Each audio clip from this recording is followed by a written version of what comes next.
Hi everyone, and welcome back to another session for Bitrix24 REST API developers. Today we're going to explore a special integration scenario in Bitrix24, how to embed an external e-signing service directly into the CRM timeline. You may already know that Bitrix24 has built-in support for e-signing documents, including CRM documents. However, currently, this supports only basic electronic signatures, meaning no cryptographic mechanisms are involved. For many businesses, it would be more practical to connect Bitrix24 with an external e-document management system that supports advanced signature types. Today, I'll walk you through how to use custom widget embedding inside the CRM timeline to enable this kind of integration. Let me first show you the ideal end-user scenario. This demo app adds an e-sign button to the CRM deal's timeline menu. When the user clicks it, an interactive UI element opens, letting them pick a document generated for the current deal and send it to an external e-signing system. The sent document then shows up in the timeline as a special activity, so users can track the signing process right from inside Bitrix24. The signing itself happens entirely in the external system you integrate with. That system can also update the status of the document inside Bitrix24. As you can see, the UI and the flow look just like any built-in Bitrix24 interface. So, from the user's perspective, the process is smooth. But what does it take to build this from the developer side? Next, I'll show you each step of the integration, minus the specific API of the external e-signing system. We'll use Bitrix24's official PHP software development kit for local apps, which stores authorization tokens in a simple JSON file. I've covered the SDK setup in earlier videos, so if you're new to that, I highly recommend watching those first. Let's start with widget registration. We'll register a custom widget using the CRM Smart Invoice Detail activity placement. This adds our e-sign button to the invoice view. One key detail: you must set the Use Built-in Interface option to true. Otherwise, Bitrix24 will just open a regular slider. We need this widget to render inline directly inside the timeline. Unlike most widgets that use iframes, this one uses a special mechanism that doesn't involve custom HTML, making your life easier. To get started, download the example from the archive linked in the video description. Set up the SDK with Composer install. Open package JSON, launch a local server, and use ngrok to expose it. Be sure to replace the default domain with the one from ngrok. In your local app settings in Bitrix24, provide correct URLs for index and install using the ngrok domain. Paste your client ID, client secret, and required scopes into .env.local. Reinstall the app. Bitrix24 will load install, then index. Inside install, we call process installation to save tokens and register our widget handler for CRM Smart Invoice Detail activity. Let's break down what happens in this widget. Yes, the diagram looks scary, but don't panic. When the user clicks the button, Bitrix24 loads our handler inside an invisible iframe. Inside that iframe, we can use the provided tokens to make REST API calls. We build the UI using JavaScript, defining it as a special layout object. We also register callbacks for button clicks and data updates. For example, bind primary button click callback, bind secondary button click callback, and bind entity update callback.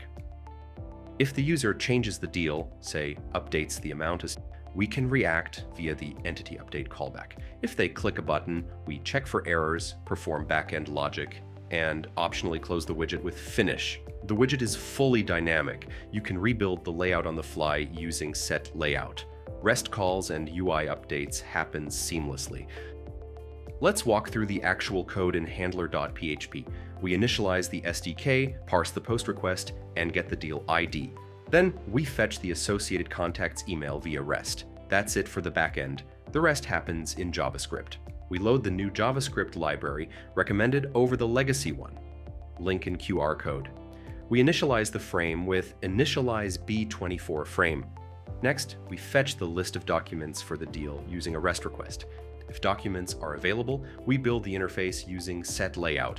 The layout is a hierarchical object. It can include headers, sections, and blocks. In our case, a section shows info blocks like eSign Service Info Part 1 and a link block eSign Service Info Part 2.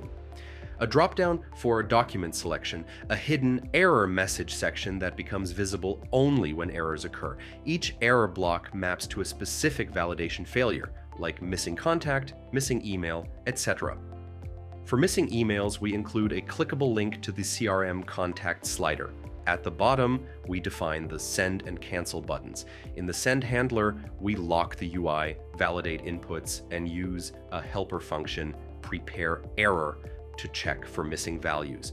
If something's missing, we show the error section, unlock the UI, and stop processing.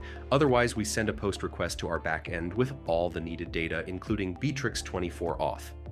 If the backend responds okay, we close the widget. If not, we show errors again using display error. Other event handlers like dropdown changes or cancel click follow a similar pattern. Again, any part of the interface can be updated live via setLayout. So far, we've only covered the front-end flow. Now let's look at the back-end logic inside action.php. When the user submits the document for signing, the widget sends data, including auth tokens and deal IDs, to action. We parse the request, reshape the incoming auth data to match Bitrix24 format, and initialize the main B24 object. Then we call a mock document class. In the real world, this would be your integration with the e-signing service. Right now, it just pretends to send a document and always returns 1, 2, 3 as the document ID. Next, we create a configurable timeline activity using CRM activity configurable add method. We set the deal as the owner and store the external document ID in Originid for future status updates. The layout parameter lets us customize the timeline card, images, buttons, text, and more, similar to the widget layout. Everything is fully documented. Let's recap the full integration flow. Install registers the widget handler with use built-in interface. Handler builds the front-end UI with setLayout and handles all widget interactions. When the user initiates the signing process, the widget calls action. Action handles the Bitrix24 REST API and mock e-signature API. A timeline activity is created showing the document status and linking to the external signing system. The result, a full integration skeleton with 2 clean interfaces, a widget to select and send the document, a configurable timeline activity to track status and interact with users.